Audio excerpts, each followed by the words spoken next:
Welcome everybody. I'm glad to have with me today Chief Moon, Police Chief here in the city of Dublin. And Chief, I know you're busy. We're actually taping this. It's 4th of July holiday, and some of this technology will probably come into play at some point because, first of all, tell us about this new weapon that you have.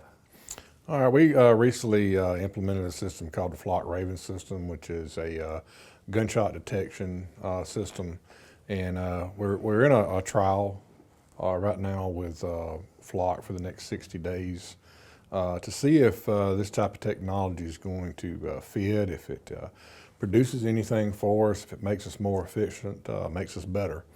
And after that, I'm going to report back to the City Council on the data we've gathered in that 60-day period and see if we want to continue this. But I can tell you so far, in just the first 2 weeks we've had it, I'm very impressed with the performance of it. We've actually used it in a case already, and on North Church Street, and it detects gunshots and also detects fireworks. So I think we might see a lot of activity tomorrow. So yeah, no doubt about it. And you know, gunshots, and people mean well, but let's say me and you are living in the same neighborhood, bam, I hear a gunshot sound. So I call 911, hey, I heard a gunshot sound, it come from over there on Church Street. And then you call, hey, I heard a gunshot, it's over there on Bradley Street the other way. It's like I'm a hunter, and sometimes you hear shots and you think it come from one way, but it come from another way. So this, and I'm asking you too, is that a true life scenario of people calling 911, and then this kind of separates it all out, don't it? yes, we had an event happen a couple months ago where some gunshots were fired, and the calls were coming in, and I looked at 911 data over a half a mile span. And what this system does, it takes the guesswork out of where it comes from. It's within 75 to 90 feet accuracy of where that shot was fired at. And so even if you're moving, if you're in a vehicle, it's still going to pinpoint where the last time was at. And what it does, it makes us more efficient and also increases officer safety because now we're not hunting that. We know where it comes from. And we're able to deploy the forces better and to react to it better, and I think in a much safer manner. Okay. Let's say right now, a gunshot, we got 911 calls, a gunshot. The way I understand the technology is the officer already knows because don't it, and I've been reading up on this system, but if it's the same one y'all got, don't it immediately, pretty immediately, send it to the police, the car? Yes. Their toolbox. So approximately 95% of our officers have, patrol officers have laptops in their car. And they log in to a web page, Flock web page, and they set their alerts up. So within about 15 to 30 seconds of that gunshot being fired, and they're going to get an alert in their vehicle. And we're also working with 911 and, right now to have them also dispatch that gunshot so that the officers who don't have the alert system in their vehicles or something like that, they get that information too. And it's also that we can collect data over the next 60 days through 911 and look at what this system's doing and figure out if these calls were founded or unfounded. So the case you just had that you're talking about, the best I understand it is the officer got the information about 3 or 4 minutes before 911 actually got it and dispatched the call. Yeah, I was actually in town that day and had my laptop up with my alerts on, and we received the alert a couple of minutes before the first call was made to 911. So, and a couple of minutes is a long time in our world. Yeah. So they're able to pinpoint that location, and it actually was pinpointed at the location it actually happened at, which was 815 North Church Street. And so you're able to respond to a pinpoint accuracy instead of going to the area and trying to locate, you know. And like I said, minutes count with us. So you telling me fireworks. It knows the difference, because a lot of times I hear fireworks, I say, man, that sounds like a gunshot, and probably other people do too, unless you're in law enforcement. But so it actually 100% of the time detects that. Well, you have to understand at the lowest level of the technology, a gunshot has one explosion, which is the propulsion of the round. Fireworks have two. They have the first one that propels the firework into the air, and then you have the secondary explosion that goes off in the air.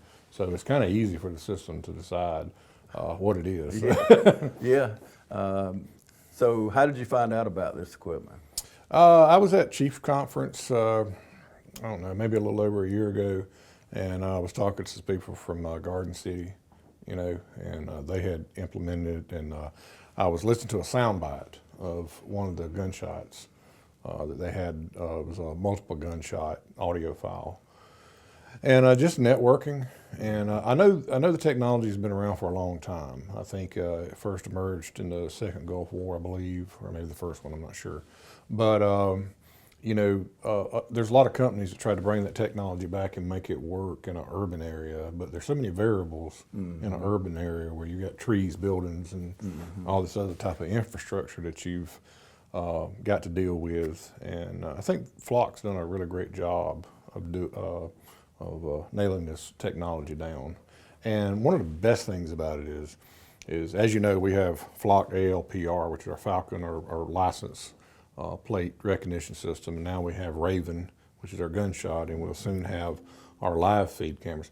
Well, the officer goes to one web page to see all of these systems. So they're not scrambling trying to, you know, log out of one, going to the other, or switching browsers to try to find this data. It's all on one dashboard for them. Well, it's like any technology. It's like buying a car the first year it comes out. They got to work out the kinks. And I would think this had to be the same way. You had to, versus the war it was used in, whichever one it was, you bring it into a rural or urban area. Is this just in the city of Dublin? Yes. Okay. And the way the system works right now is we're in a trial period. And what Flock does, we took 911 data of shots fired calls, and we created a heat map off of that call data. And then we gave it to Flock, and they plotted a 1 area mile, not just a square mile, but an area mile. And they covered pretty much of the zone that we were having problems with. And what we're going to do is take data from that. And but they've helped us tremendously, and they're very good at plotting and making sure that we get the most out of the dollars we're spending on this system, and making sure we get a good coverage area. But yeah, it's just in the city of Dublin. So I'm hearing you say you didn't just stick it on a light pole somewhere. No. There's some research, R&D behind the madness, I guess. So, okay, let's take a quick break. I want to come back and tie this license plate reader together with it. We'll be back right after this. Allen's Heating and Cooling is your licensed Amana equipment dealer. Trust Allen's Heating and Cooling to install and service your heating and cooling unit. Allen services all brands, and with the purchase of a new Amana, offers a lifetime compressor warranty. Call Sean Clark or any of his friendly staff at Allen's Heating and Cooling, your Amana dealer. Amana lasts and lasts and lasts.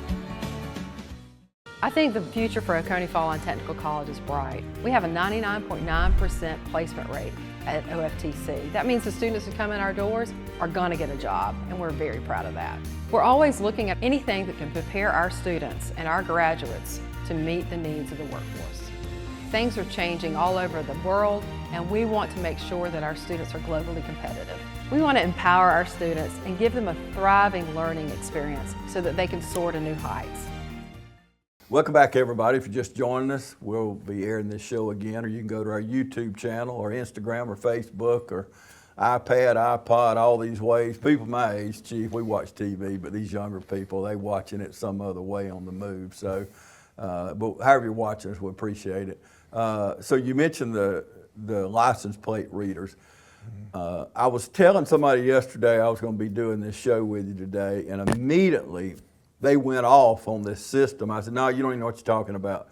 because they said, went to Milledgeville and got caught up coming through a zone where they was taking pictures of my license plate, and I got a ticket in the mail. I said, well, you was probably speeding then. Well, I probably was. I said, then what are you mad about? But are you using it for that here?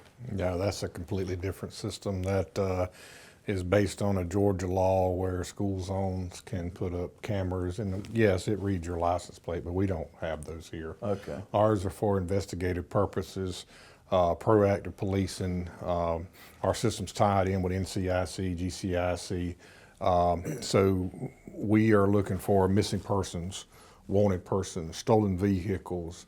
The system will detect vehicles with expired tags and stuff like that, but we don't use it hardly any of the time for that. Ours is trying to locate stolen vehicles, stop missing persons coming through our area, and make sure, check on their welfare, make sure they're doing okay, and stuff like that. That's what we're using it for, and we're also using it for investigative purposes on crime. So. But separately, you have some of your cars, maybe the heat cars or some of them that re-license plates, a total different thing. Do you do that? No? Okay. So you don't do that at all in the city of Dublin? That's right. Okay. The flock system has the capability. I mean, an officer theoretically could sit under that flock system and turn the alert on for an expired tag, but You're trying to do investigative work. we're trying to use it for investigative purposes, yes. And we don't write speeding tickets on it either. Yeah. So. Well, that's not the purpose of this. I hear you loud and clear. I hope y'all hear that. But okay, you got the gunshot in the case. You're talking about Church Street. So you've got cameras in the area. You can see gunshot, a car leaving the area or going around the block or whatever. That's how you use that technology? Well, it's layered. So, and I'll use this as a case example. Once officers got on the scene, they were able to get a vehicle description. They were able to go out to their vehicle and put that vehicle description in the flock automatic license plate recognition system. And we don't need a tag number. All we need is a description of a vehicle. And they were able to find that vehicle and stop it, I think, within 30 minutes after the crime, And so it's just using different types of technology to make us more efficient and cut down on response times and cut down on investigative times. So what were these people charged with? Aggravated assault, possession of firearm during certain crimes. I believe 2 of them were charged with possession of firearms by a convicted felon. Officer Gillis spoke to us, as you know, at our Loving Our Community Coalition the other day. You've been a part of it before, and he said the chief was busy that day, so he pulled rank and sent him. He's very, very smart guy. You did a good job hiring him. And of course, I know you got good officers, but he is a good one. But he talked to us about gangs. How many identifiable gangs are they in Dublin, Georgia? Right now, we're tracking 18. Wow. So. And when you started with the city of Dublin, how has that grown through the years? I think we've grown at the same rate as all cities and counties have. I think you just have to think of new ways to combat this issue. I always tell people that, reducing gang violence is probably a generational thing. It's getting people to understand you're worth more than what you're doing out there, and be something else besides wreaking havoc on a community, And I think that starts with the home, being recognized as a human being and a person, and being treated like that. So. It's so true. I went to a homeless shelter in Atlanta to learn how to operate in a homeless situation, and I talked to this young girl who had been shot. She was with the head of the gang, and a rival gang pulled up, and they were going to shoot him, and he pulled her in front of him as a human shield, and was shot in the stomach. And that was in Rochester, New York. And then they got her down after 3 months. She didn't know nothing. Lucky to be alive, and they got her down to Atlanta and hid her out. And she told me, she said, Mr. Deal, if they knew where I was now, they'd kill me.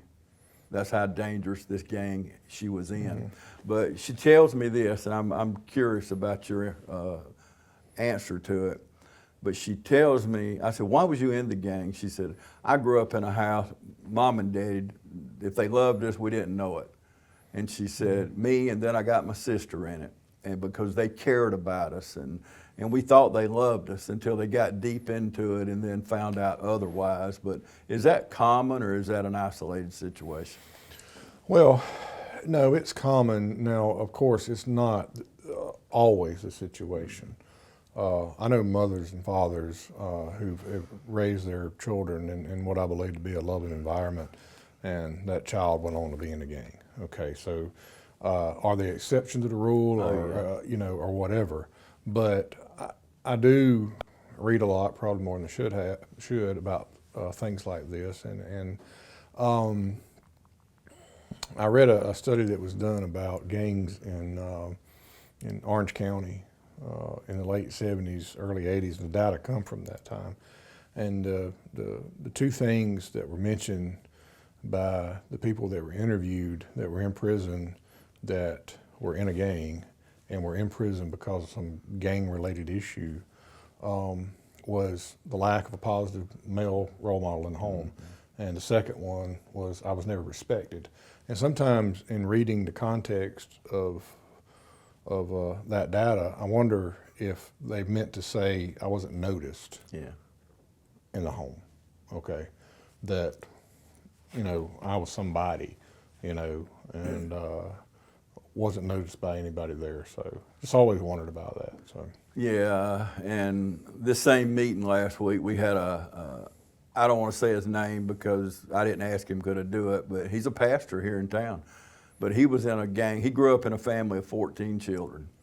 And when you were saying that, you made me think of this guy. He's a godly man. It's a wonderful person. You'd never say he used to be in a gang. You know, I would have never guessed that. And I've known him for years and never knew that about him. But this was 30 years ago he was in this gang.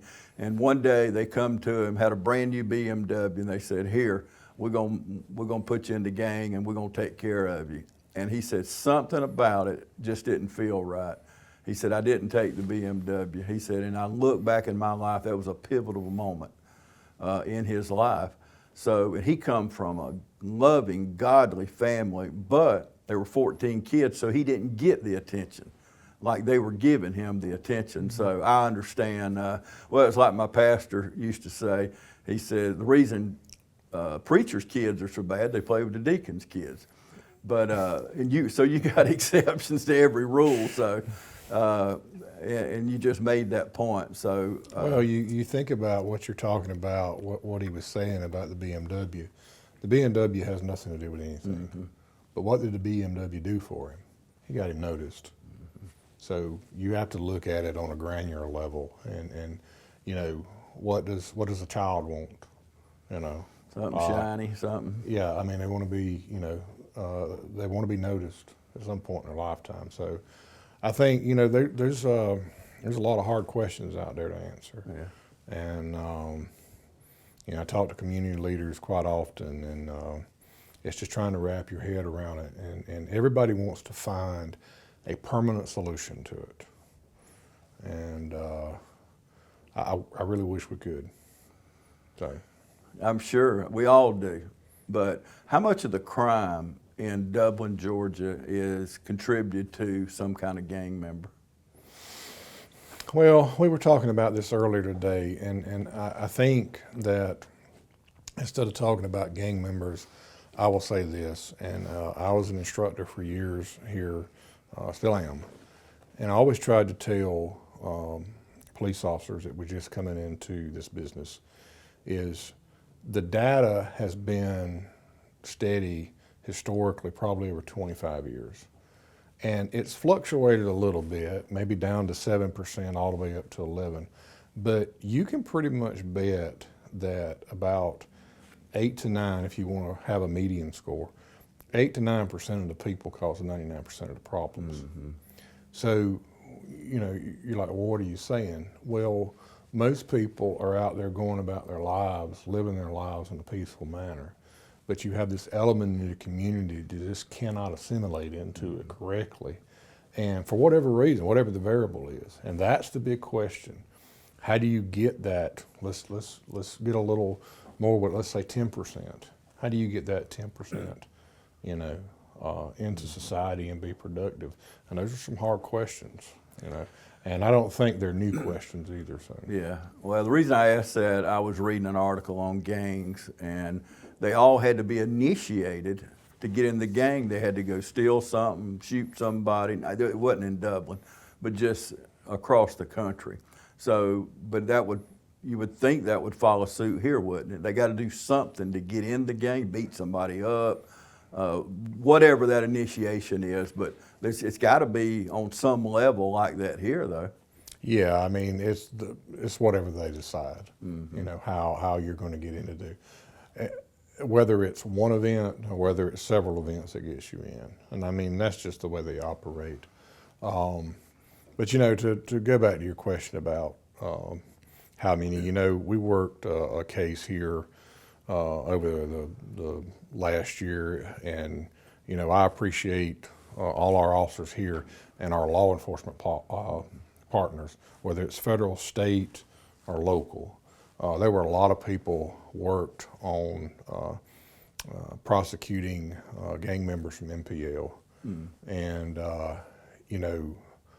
I think that people need to understand that it's not a huge part of society that's doing all this, and you can take very few out of society and make dramatic difference in there.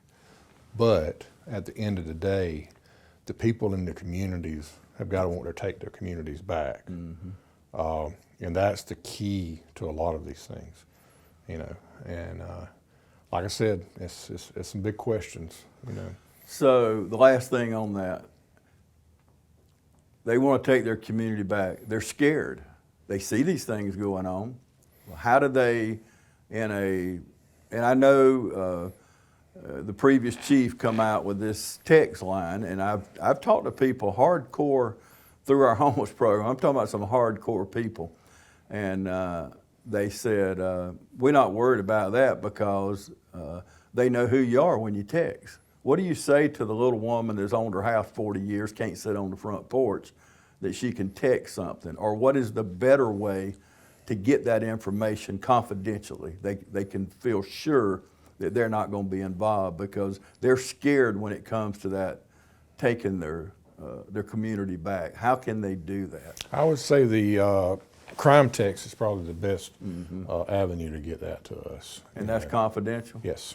Okay. It's confidential. So you can count on it, I'm telling you. And we'll put the text number on the line. We'll leave it up for a little while. But any little thing, we, the community members, may think, well, this don't really matter about them three guys standing on the corner, and then all of a sudden there's a crime an hour later, and that y'all put two and two together, and that's something they didn't think was anything, all of a sudden is a part of the scenario where you solve the crime. So is that what you're talking about? Yeah, and I think sometimes we get bogged down into that you have to have that one piece of information that just breaks the case open, but it's not that way. And we watch too much TV. There's the little pieces. It's the little pieces that you put together, over time that help you solve cases. It's not the wow factor that you see on TV. It's not CSI Miami. Yeah, You do it in an hour. No. And I think people need to understand that they say, well, maybe they don't want to know that. Yeah, we do. I mean, send it to us. It might be that little piece on down the road that makes that connection into something. So that's how you take your community back, giving that one piece of the puzzle at the time. And you're not worrying them by doing this. If the same person keeps seeing different things, send it in, because you just never know what. Because we've talked before on TV and in private, you can't do this by yourself. You can't you could put 1,000 police officers out here. You still need the community involved, don't you? Right. And, I will say this, we have seen an uptick over the last 6 to 8 months in community efforts to give more information and to be more involved. And we really appreciate that because that's what fuels us. Yeah. Okay. You're seeing a lot more in your neighborhood than we are. We can't be everywhere at one time. That's right. So please feed us that information and don't ever think it doesn't matter. Yeah, absolutely. We're going to take one more quick break and we'll come back and wrap things up. Since 1916, Gravely has been designed, engineered, and made right here in the USA. Whether you prefer gas or electric, every Gravely has been forged with the commercial landscaper in mind. So they're not only built to last, but to also keep you riding comfortably from dawn to dusk. So ask yourself, are you ready to graduate to a Gravely? Visit your local Gravely dealer today. Hey, I'm TJ with Dublin Outdoors and Power Sports, formerly known as Myers Equipment Supply. We're your full-line dealer for Gravely Lawnmower sales and service. We invite y'all to come down to Holy Smokes Barbecue, Dublin's fresh everyday barbecue source. 1100 Hillcrest Parkway, 272 Ribs. You can place your orders online, DublinBBQ.com. We're all about faith, family, and friends. And remember, life's too short to eat bad barbecue. We're so thankful for you, Dublin. You guys have been so good to us, and we just want to invite you guys just to come on and experience what we think good barbecue is. Welcome back, everybody. We're going to wrap things up. You're only as good as your people. Yes. I don't care what you're running. You can run a watermelon stand or McDonald's. You got to have good people. Talk about your people. Well, I'm going to tell you, that is the heart of everything we do around here. You know, people say, what is the first thing you think about when you implement something? I always say the same thing: officer safety. You know, getting people home at night, give them the tools they need to work for. This is a stressful job as it is. So give them the things that make it easier, that can move us along faster, make us more efficient, make us safer. You know, our mayor and council have been great to us. In the last 2.5 years, they've invested in new body armor for us, new body cam system, new less lethal weapons. You know, they've invested in the Flock ALPR system, the Raven system through Flock, and now the Condor system, which is a live view camera system. And you know, we've got tremendous support. We've now got almost all of our patrol vehicles outfitted with technology. We got new in-car cameras coming, better in-car cameras coming. And you know, that everybody here is worth that, you know. And I think, and I'll speak for mayor and council, that our officers are worth that investment to put into them, because they're given also, you know. And a lot of people ask me a lot of times, you know, about the stressfulness of police work. One of the biggest things is riding around in that car all the time, not knowing what's going to come up that radio next. And you're just always sitting there waiting, you know. And then you have to deal with that situation. And you may be dealing with a shooting 1 minute, and you may be changing the tire on someone's car the next. So I you're just always saw going that this morning. Yeah. So you're always going up and down like that. So it is extremely stressful, you know. But I think the overall vision in Dublin is to, you know, to combat violent crime, but also the quality of life, you know, that people have living in the city of Dublin. So, and I think our officers are doing a great job with that. So They do. A couple weeks ago, I saw something. It impressed me so much. This old man, he might have run out of gas. Car kept quit going, whatever. Yeah. But there was a Dublin police officer behind it, pushing the car, and it was hot.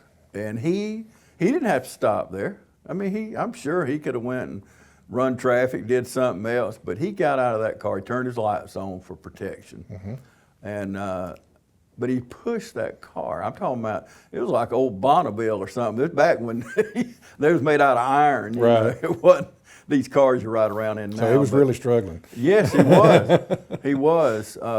But it's got to make, it made me feel good, but it's got to make you feel good to know, because you can't train that stuff, I don't think.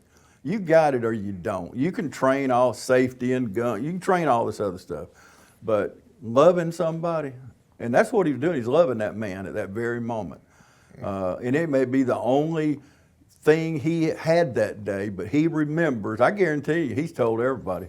You know, that's something you tell. I've told several people, but that makes you proud. It's got to. It does, and you know, we have these bracelets that we hand out all the time at these rubber band bracelets that we hand out at events all the time, and all it says on it says "Be kind." And you know, a lot of people are like, what would happen if we all did that? Yeah. I think all of our quality of life would go up, you know. And but yeah, we appreciate our officers, and they're worth it. They're worth everything we do for them. So.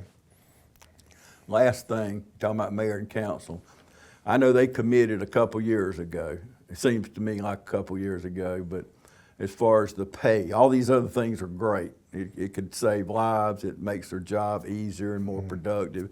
But the city of Dublin has increased the pay of these men and women. I say radically, and I don't think you'd ever pay them enough, but it's more than competitive. I doubt you losing many officers to another agency, are you? Not so much, and you know, the pay increases that we received, every city employee received. But what we're trying to do is not only the pay, but to create an environment where our officers, you know, they feel secure about what they're doing. Somebody's standing behind them. Somebody's looking after their well-being. And yes, our city and council, mayor and council have done that over 2 years. I can tell you assuredly they have. And just to make them, you know that if you give us, you know, honest day's work, that we're going to look after you, you know. And now, speaking to recruitment and retention of officers, you know, we're no different than any other agency across the nation. We have problems with recruitment and retention of officers, and we don't see as many people getting into this line of work anymore. And I always say, you know, we're all fishing in the same pool now, you know, and it's easy to get a job as a police officer, but, you know, there's just not that many people getting into it anymore. And, you know, we always tell people, you know, come be a leader, come make a change in your community. If you want to do that, this is where you do it. Yeah. But on the same hand, this job is not for everybody. Yeah, I agree. Yeah, you said it. You gotta love it. You gotta love it to stay in it. So. Yeah, I mean, you said it a while ago, and I always say it like, what you do in a day, you got many hats in that car. You may be a lawyer 1 minute, you may be a judge 1 minute, you may be the guy, a savior, pushing the man's car out of the way, nobody else would stop, and on and on and on. You wear so many hats, and you got your own problems. You know, you left home this morning, you got bills to pay, now you got to go solve everybody else's problem. Yeah. So it is stressful though. It's stressful, and you come from you worked your way up through the ranks. You just didn't become chief right out the chute. So I do believe, and I talk to officers and on a regular basis, and they seem very happy in the job that they're doing with Dublin Police Department. But I believe it's from you working your way up from Telfair County and on through and going to work for the city of Dublin, and you've held many, many jobs and done a lot of things. So you probably saw a lot of things you didn't like along the way. You can't like everything. Right. And knowing you probably, when you got the chance, you corrected some of those things. Yes. Are you perfect? Absolutely not, because I sure ain't. None of us are. But I believe, listening to these officers, that door is shut now because we're doing an interview, but you do have an open door policy. These guys can come and talk to you, and they feel like they're wanted, they feel like they're loved, because they are. Well, not only do I have a open door policy, I also get out there and work with them. Yeah. You know, I haven't forgot where I come from. Yeah. And, you know, and I think about things a lot, and maybe sometimes they keep me up at night, but I try to always think, how can I make their job easier out there? How can I make it easier, and how can I make it safer? Yeah. You know, and standing in their shoes. So, Absolutely. Good way to end. Thank you, Chief. And like I said a while ago, I don't care how you're watching us. We appreciate you tuning in today.